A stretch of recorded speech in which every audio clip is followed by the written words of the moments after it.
नमस्कार। थिंक 360 में आपका स्वागत है। मैं हूं लोकेंद्र किलानौत। बीते 2 दिन से राहुल गांधी राष्ट्रीय चर्चा का विषय बने हुए हैं। जिस तरह से सूरत के एक सेशन कोर्ट ने उन्हें 2 साल की सजा सुनाई, फिर उनकी संसद की सदस्यता रद्द हुई और उसको लेकर पूरे देश में जो एक व्यापक प्रतिक्रिया हुई, आज राहुल गांधी ने खुद ने भी एक प्रेस कॉन्फ्रेंस की है और उसमें उन्होंने कहा है कि मैं माफ़ी नहीं मांगूंगा। माफ़ी मांगने से साफ तौर पर मना कर दिया है और कहा है कि मैं सावरकर नहीं गांधी हूं और गांधी माफ़ी नहीं मांगता।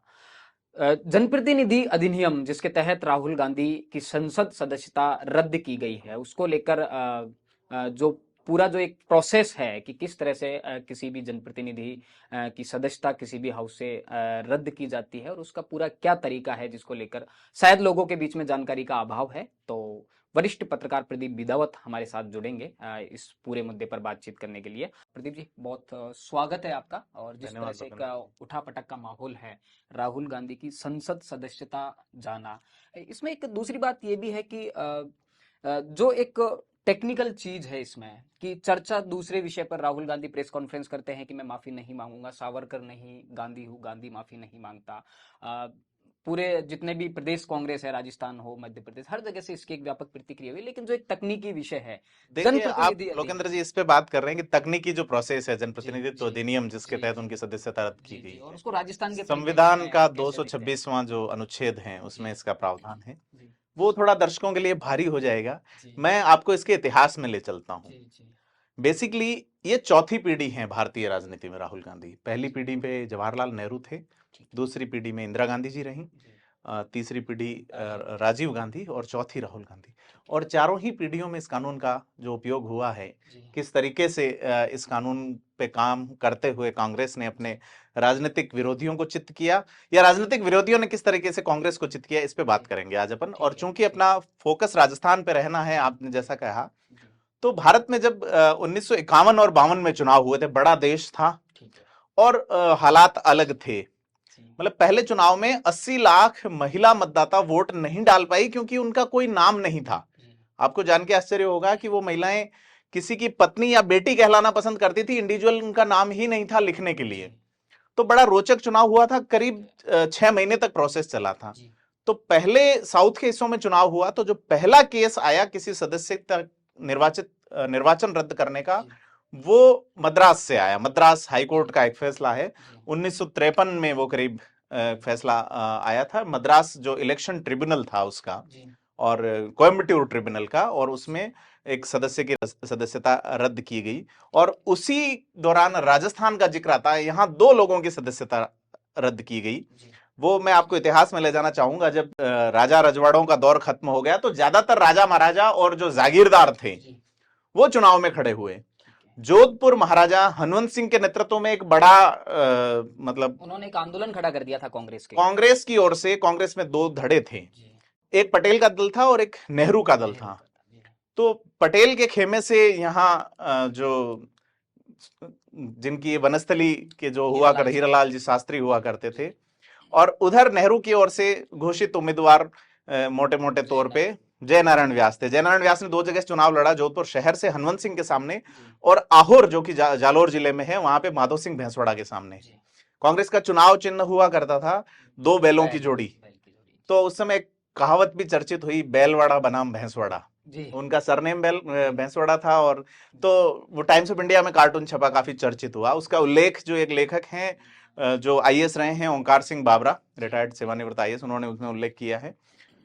अब मैं आपको बताऊं कि इलेक्शन हो गया, उसके बाद परिणाम आने से पहले जी जोधपुर का परिणाम आ चुका था जिसमें महाराजा जोधपुर हनवंत सिंह जीत चुके थे। जी और वो आहोर का परिणाम पता करने के लिए अपनी पत्नी जुबेदा के साथ जी हवाई जहाज से जा रहे थे, और एरनपुरा के आसपास उनका एक्सीडेंट हो गया, जो कि अब सुमेरपुर शिवगंज का इलाका है, जी और उनका निधन हो गया। ठीक है।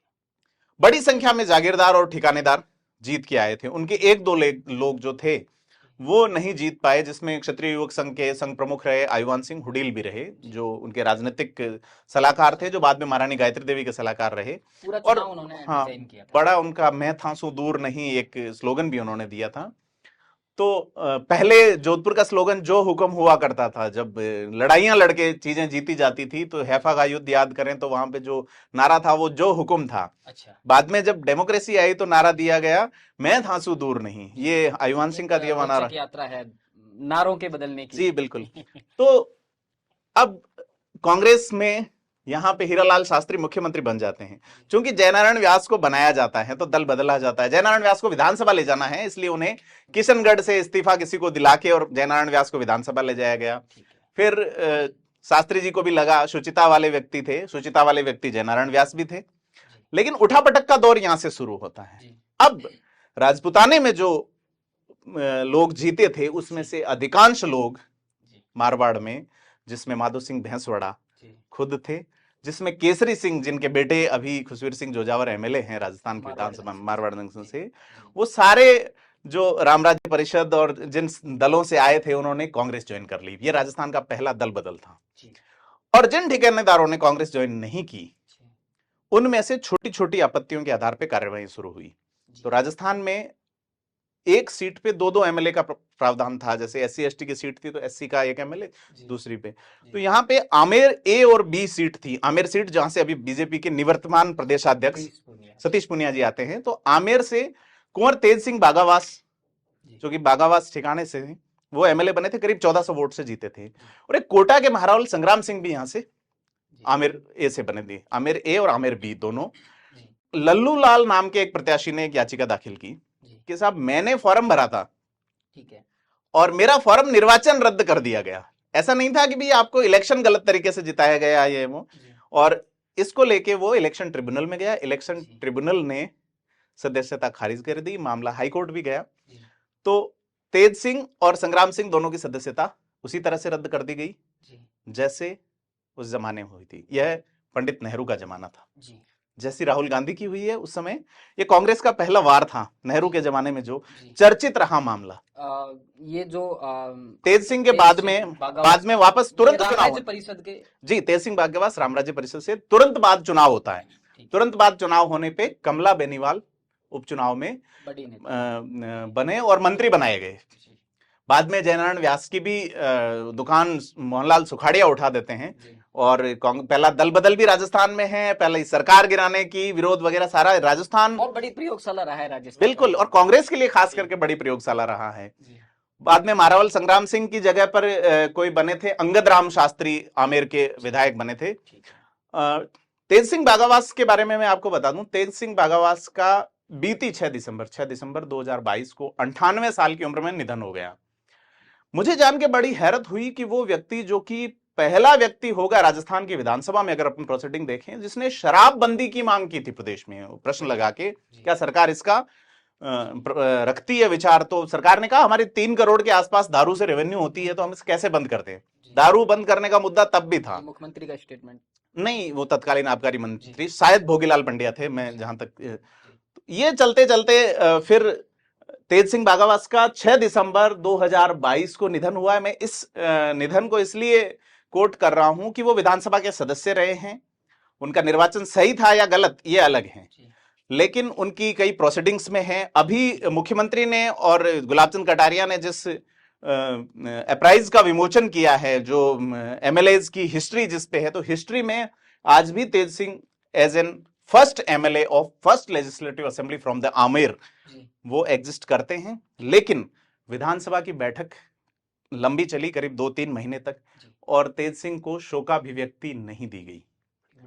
ये विधानसभा सचिवालय की जो प्रोसेसिंग है या उस पर सवाल उठते हैं, क्योंकि तेज सिंह के निधन पे गजेंद्र सिंह शेखावत ने एक ट्वीट किया। राजस्थान में राजपूत समाज का एक बड़ा आंदोलन भवानी निकेतन को लेके हुआ था, और उस समय उन्होंने बताते हैं कि 1 करोड़ के आसपास डोनेशन दिया था उस समय इस भवानी निकेतन की जो है तेज सिंह बागावास ने। सामाजिक रूप से बड़े व्यक्ति रहे उस टाइम पे। अगर 1 करोड़ की वैल्यू निकाली जाए तो एक बहुत बड़ी, हाँ, वो एक सामाजिक व्यक्ति थे। तो लेकिन राजस्थान में प्रतिपक्ष के उपनेता हैं, उन्होंने भी विधानसभा सचिवालय को याद नहीं दिलाया। बीजेपी के उपाध्यक्ष नारायण सिंह देवल है, अगर समाज की ओर से भी कोई बात करता, गजेंद्र सिंह शेखावत ने उनका इस सामाजिक शिक्षा के क्षेत्र में योगदान को एक ट्वीट के माध्यम से उल्लेख किया, लेकिन तेज सिंह को याद नहीं किया गया। खैर, हम मुद्दे पे आते हैं जो जनप्रतिनिधित्व अधिनियम के राहुल तहत, तो गांधी के पहली पीढ़ी नेहरू के दौर में ऐसा राजस्थान में भी हुआ जी, कि जो लोग दल बदल के कांग्रेस की ओर नहीं आए उन्हें इसी तरीके से हटाया गया।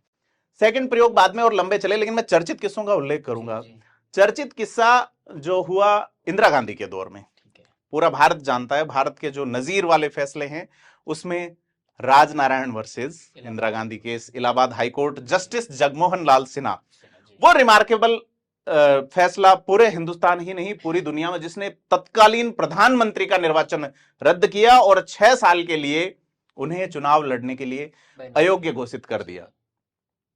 राहुल गांधी वाले मामले में किसने याचिका दायर की है, जज कौन है, ये चर्चा में नहीं है, कौन विषय है, लेकिन वहां जस्टिस जगमोहन लाल सिन्हा, जिन्होंने अपने रीडर को छुट्टी भेजा, खुद फैसला टाइप किया और इंदिरा गांधी को, उसके बाद जगमोहन लाल सिन्हा इलाहाबाद हाईकोर्ट के सबसे सीनियर जज थे और उनका प्रमोशन ड्यू था, लेकिन ताज जिंदगी फिर कभी प्रमोशन नहीं मिला।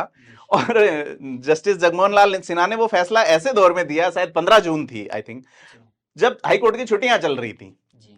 तो अब अपील कहां की जाए, तो एक वहां प्रैक्टिस करने वाले वकील थे, उन्होंने पार्टी को सपोर्ट करते थे या इंदिरा गांधी के प्रशंसक थे, उन्होंने सुप्रीम कोर्ट अवकाशकालीन न्यायाधीश के यहाँ पे इस मामले का स्टे लिया।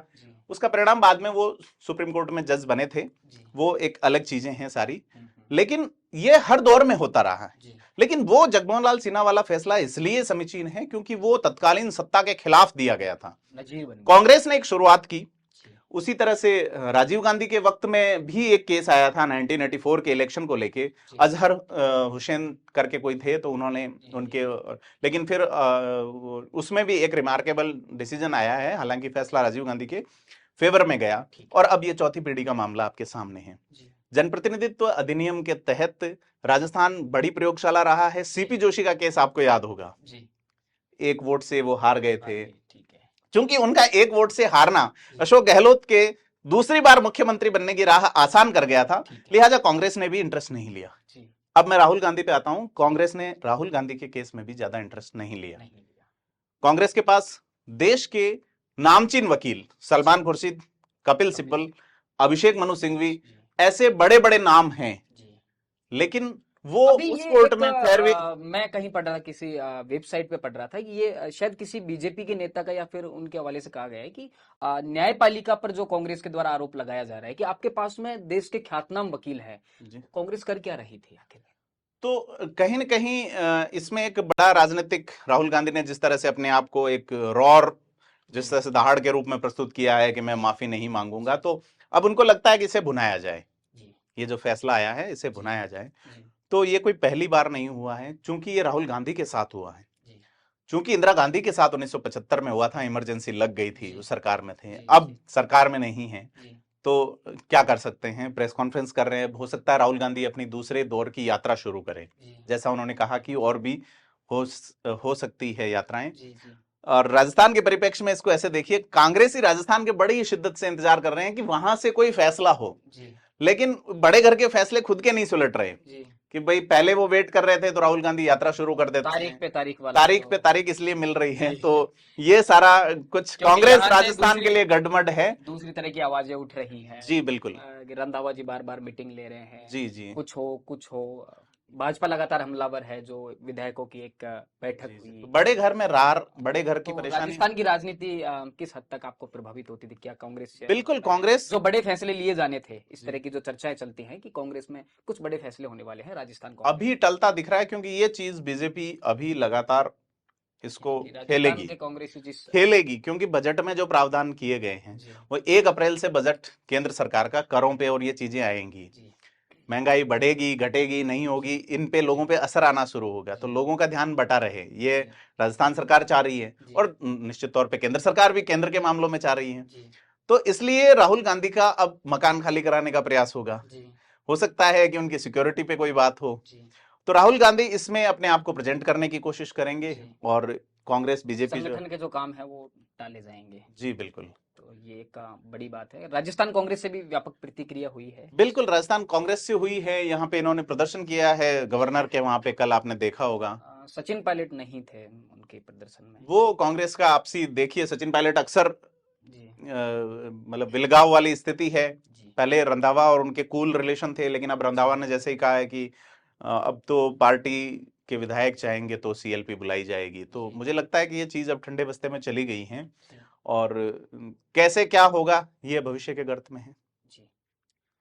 तो ये थे वरिष्ठ पत्रकार प्रदीप बिदावत, जिन्होंने इस पूरे मुद्दे पर और किसी भी हाउस में किसी भी सदस्य की सदस्यता को किस तरह से रद्द किया जाता है, उसकी एक रोचक यात्रा करवाई। पिछले 70 साल की जो एक रोचक यात्रा है, गांधी परिवार की जो चौथी पीढ़ी तक ये यात्रा किस तरह से आकर ठहरती है, इसकी एक रोचक यात्रा वरिष्ठ साथी प्रदीप बिदावत ने आपको करवाई। राजस्थान से जुड़े तमाम मुद्दों को जानने के लिए जुड़े रहिए थिंक 360 के साथ। धन्यवाद।